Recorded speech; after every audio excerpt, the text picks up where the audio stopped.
Mesdames, messieurs, bonjour, j'espère que vous allez tous très bien. On se retrouve aujourd'hui, les amis, pour une vidéo historique. On est de retour pour parler, forcément, de la bande-annonce de Wolverine PS5. Elle a été dévoilée lors du dernier State of Play. Je vous ai partagé ma réaction très tôt dans le matin de la journée de jeudi. Et aujourd'hui, il est temps de revenir sur absolument tout ce qu'on peut retrouver dans cette bande-annonce. Que ce soit les personnages, le gameplay, les détails dévoilés par Insomniac Games, mais également le méchant du jeu. On va revenir sur tous les points de cette bande-annonce, histoire de la décrypter pixel par pixel. J'espère que la vidéo va vous plaire, les amis. Ça va être un petit peu différent de ce qu'on fait d'habitude, mais je vais essayer de vous résumer ça au mieux. Sans perdre plus d'un instant, installez-vous confortablement, n'hésitez pas, le petit like, le partage et l'abonnement, et c'est parti, on décrypte cette première bande-annonce de Marvel's Wolverine. I'm Wolverine.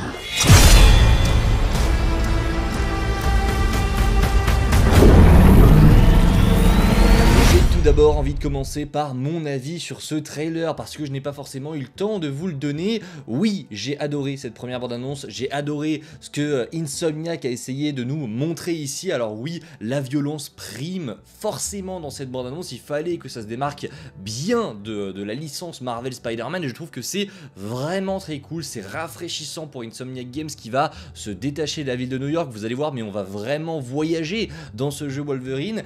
Bref, j'ai vraiment très hâte, j'ai adoré cette bande-annonce, j'ai vraiment kiffé tout ce qu'on nous a montré en termes de gameplay. Ça me rappelle des jeux, on va en parler dans cette vidéo, mais ça va être hyper jouissif et ça se sent déjà. On sait qu'Insomniac Games a toujours réussi à nous satisfaire en termes de gameplay et je pense qu'encore une fois, ils vont cocher toutes les cases. Il est temps de commencer cette analyse, les amis, en parlant du gameplay. Et je vais diviser cette section en deux parties. Il y a premièrement les combats qui ont été très clairement visibles tout au long de cette bande-annonce. On en a vu beaucoup et oui, Insomniac les a décrits, mais on est clairement sur des séquences de fight qui sont violents, qui sont... on est sur quelque chose de viscéral, de brutal, de sanglant, bien plus que dans Marvel Spider-Man. En termes de gameplay, je dirais qu'on est sur un mix entre God of War pour la violence des coups et Marvel Spider-Man. Pourquoi? Parce qu'on a certains coups, certains jumps, certaines mécaniques qui sont de retour, qu'on peut retrouver dans Marvel's Spider-Man. Ce genre de saut qui rappelle évidemment la frappe de toile,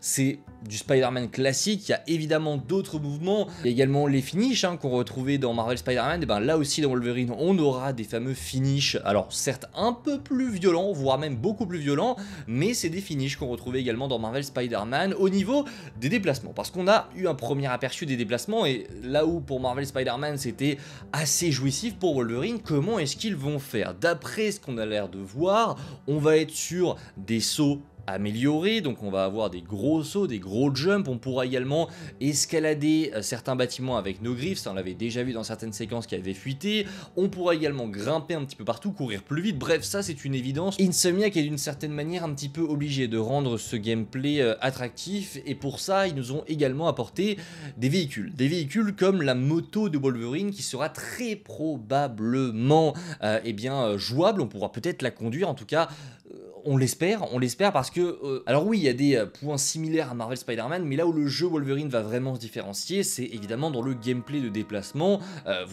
Conduire une moto, c'est quelque chose d'assez inédit chez Insomniac Games en termes de jeu Marvel, donc j'ai hâte de voir comment ça va rendre, parce qu'évidemment, avec le système de balancement dans Marvel Spider-Man, on s'attend à du très lourd en termes d'autres mécaniques, donc j'ai très hâte de le découvrir, mais en gros, voici ce que l'on a pu obtenir et découvrir sur le gameplay de Marvel's Wolverine. On poursuit les amis avec les différents lieux du jeu, parce que oui, on n'est plus à New York ici et on va découvrir plusieurs villes, plusieurs pays également. Insomniac Games a dévoilé dans un communiqué que dans ce jeu on allait découvrir pas mal de lieux, notamment le Japon et la ville de Tokyo. Ça a été officialisé dans un communiqué sur le site de PlayStation. On ira également découvrir les contrées du Canada où très clairement dans le trailer, le Canada, c'est les séquences où vous voyez de la neige. Les séquences où il y a de la neige, la séquence où également Wolverine a sa moto, on est très clairement au Canada, on le voit avec notamment le panneau, le panneau qu'on retrouve ici, c'est très clairement un panneau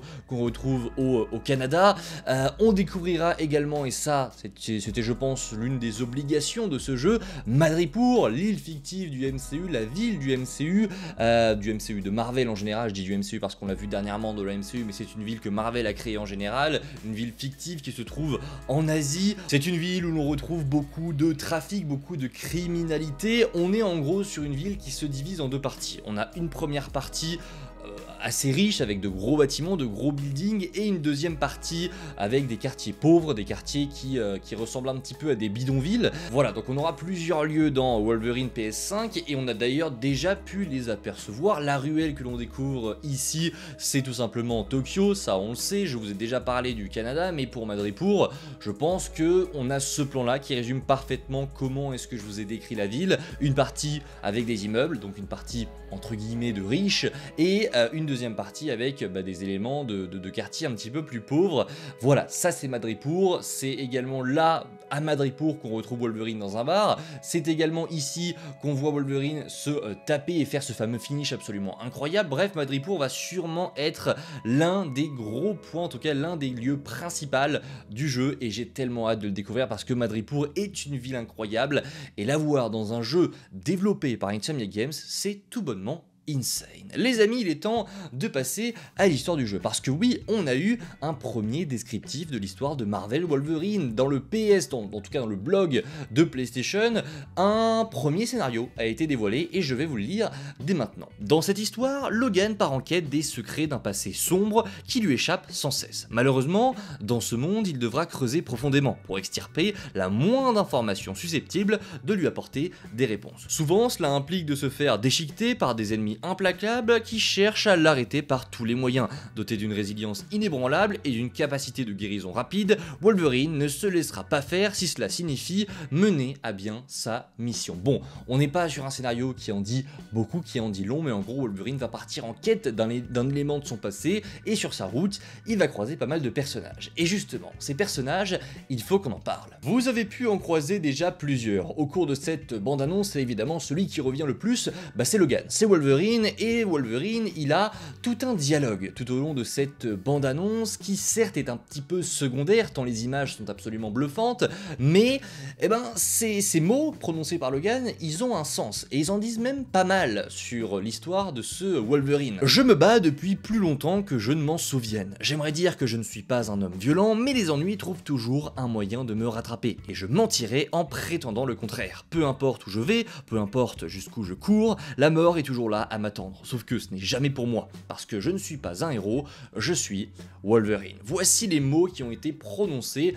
par Logan, par l'acteur qui interprète Logan, on va y revenir dans quelques instants, mais en tout cas c'est les seuls mots qu'on entend dans cette bande-annonce, et il balance pas mal d'informations. La première phrase, je me bats depuis plus longtemps que je ne m'en souvienne. Ici, on ressent évidemment la fatigue existentielle de Wolverine, ça résume parfaitement le personnage, il est déboussolé, il est en dépression, il se bat sans cesse, c'est l'éternel recommencement de Wolverine. La deuxième grosse partie, c'est j'aimerais dire que je ne suis pas un homme violent, mais les ennuis trouvent toujours un moyen de me rattraper et je mentirais en prétendant le contraire. Ça résume ça aussi parfaitement, la lutte intérieure de Logan. Il aimerait évidemment être un homme différent, il essaye de croire en ça, au fait qu'il pourrait être un homme différent, mais il se retrouve toujours condamné, rattrapé par sa violence, par son destin de devenir une arme de guerre. Et voilà, vous voyez, en quelques mots, on arrive déjà à cerner un petit peu ce que Insomniac Games veut raconter avec cette version de Wolverine. Peu importe où je vais, peu importe où je cours, la mort est toujours là à m'attendre, sauf que ce n'est jamais pour moi. Bon, là il n'y a rien de flagrant là-dedans, ça nous rappelle évidemment que Wolverine est un être quasi invincible qui se régénère assez facilement, donc survivre est assez simple pour lui, ce qui peut aussi être un malheur, parce que oui, pour nous c'est cool de ne jamais être buté, mais on sait, on l'avait avec Wolverine, on l'avait avec Deadpool, quand ces personnages-là traversent des périodes compliquées, quand ces personnages-là perdent des proches, ça peut vite devenir un malheur. Et encore une fois, on va l'explorer avec ce jeu Wolverine, parce qu'on va retrouver un Logan en dépression comme d'habitude. Mais c'est ce qu'on aime après tout. Tu nous mets un Wolverine en dépression avec un costume comics accurate et tu nous le fous dans un bar, on a tout gagné. On a absolument tout gagné. Et la dernière phrase, parce que je ne suis pas un héros, je suis Wolverine. Là, ça rappelle évidemment le fait qu'il porte cette étiquette de je ne suis pas un héros. Il ne veut pas justement cette étiquette du héros. Et ça aussi, c'est un éternel recommencement avec Wolverine. On l'a subi partout, évidemment. C'était le cas dans certaines versions des films X-Men. C'était le cas également dans Deadpool et Wolverine. C'est le cas partout dans les comics. Donc oui, on est sur une version complètement classique de Logan. Ce n'est pas tout. On croise la route de plusieurs personnages également dans cette bande-annonce. On y retrouve Mystique, évidemment, et ça fait plaisir parce que Insomnia Games a confirmé le fait que certains personnages alliés comme ennemis allaient se joindre. Autre que Mystique et Omega Red, on va y revenir juste après, il y aura d'autres personnages qui viendront se joindre à la quête de Logan. On a Mystique qui a été présenté ici, on se doute évidemment, au vu des leaks, au vu des fuites, que d'autres X-Men viendront et apparaîtront dans ce jeu, parce que je vous rappelle simplement qu'un jeu X-Men est en préparation. Oui, un jeu X-Men est dans les cartons, donc on va dire que ce jeu Wolverine, c'est la préparation de ce jeu X-Men, donc oui, on devrait voir pas mal de X-Men. On a déjà vu Wolverine, on a déjà vu Mystique, je pense également que d'autres personnages apparaîtront. En termes de méchants, on y voit le personnage d'Omega Red, c'est en gros un méchant hyper badass, il est russe, c'est en quelque sorte, j'ai envie de dire, l'opposé de Wolverine. C'est un personnage qui a en gros reçu le même traitement que Wolverine, donc le Weapon X, mais un petit peu différent, il a reçu par l'Union soviétique, donc ça change un petit peu, et c'est en gros l'opposé. Là où Wolverine essaye, lui, de croire un petit peu en la lumière, essaye de rester un petit peu à la surface pour ne pas totalement sombrer, lui, Omega Red est un personnage qui a complètement sombré dans l'obscurité, il tue absolument tout le monde, bref, c'est un méchant pur qui va envoyer du lourd, qui va causer du tort à notre Logan, et ça on l'a déjà vu dans la bande-annonce, ça va être absolument incroyable. Mais il y a eu confusion parce que pas mal de personnes se sont accordées à dire que, vu la posture du personnage, vu comment il est présenté dans cette bande-annonce, Omega Red est donc le grand méchant principal du jeu Wolverine PS5. Sauf que ça n'est pas du tout le cas, ce n'est pas le méchant du jeu. Omega Red sera sûrement un boss du jeu, mais ce n'est pas le méchant principal. Et vous savez quoi ? Eh ben je crois que je connais et que vous aussi, vous avez à un moment donné vu le méchant de ce jeu. Pour rappel, dans cette bande-annonce, à la toute fin, le tout dernier plan, on y voit une sentinelle. Retenez bien cette information. On y voit également des soldats cyborgs, qui s'appelleraient, d'après PlayStation, les Reavers. Il y a eu en gros un article publié juste après, et ils nous disent que cette faction ennemie s'appelle les Reavers. Mais ce sont des soldats cyborgs. On va retenir ça également. On y voit également des soldats armés, donc des soldats qui portent en gros des casques et des tenues de l'armée. C'est en gros les 4 types d'ennemis que l'on voit. Une sentinelle, Omega Red, des soldats cyborgs et des soldats de l'armée. Il y a un lien. Il y a un gros lien entre tout ça et je pense que beaucoup ne l'ont pas vu. Il y en a certains qui l'ont peut-être déjà remarqué. Mais en gros, la sentinelle que l'on voit à la fin, elle a un créateur. Les sentinelles que l'on connaît tous, des comics, des films, Marvel, etc. Les sentinelles ont un créateur. Ce créateur, c'est Bolivar Trask. Et Bolivar Trask, qui est donc un scientifique qui a la haine contre les mutants, pour ceux qui connaissent l'univers des X-Men, vous connaissez forcément Bolivar Trask, c'est un grand méchant de l'univers des X-Men. Donc oui, Bolivar Trask, ce serait un méchant potentiel, sachant qu'il est le créateur des sentinelles. Vous allez me dire, mais attends, c'est tout, tu nous dis juste que c'est Bolivar Trask parce qu'on a vu une sentinelle. Non, ça n'est pas tout. Bolivar Trask, on l'a vu dans cette bande-annonce. Alors on l'a pas vu, on n'a pas vu sa personne, mais en tout cas, il est apparu d'une manière ou d'une autre. Ces fameux soldats cyborgs que l'on voit tout au long de la bande-annonce. Lors d'un plan avec Mystique, on voit que sur leur torse, il y a un logo triangulaire. Et justement, dans cette bande-annonce, quand on la ralentit au maximum, on voit un plan où Wolverine saute d'un bateau, où l'on voit en fond des containers, et sur ces containers, il y a ce même logo. Et en dessous de ce logo triangulaire, vous le sentez venir, il y a écrit Trask. Trask comme Bolivar Trask. Ces fameux soldats de l'armée que l'on retrouve principalement au Canada, et ben pareil, sur cette séquence de moto, quand vous faites pause au bon moment et en ralentissant vraiment la vidéo, on se rend compte que dans leur dos, il y a également écrit Trask. Et enfin pour terminer, pour rajouter un petit peu de crédit à cette théorie qui n'en est finalement plus une, quand Wolverine saute d'un bâtiment qui a l'air d'avoir explosé dans la ville de Madripoor, et ben à un moment sur une frame on voit également le logo triangulaire et cette fameuse inscription Trask.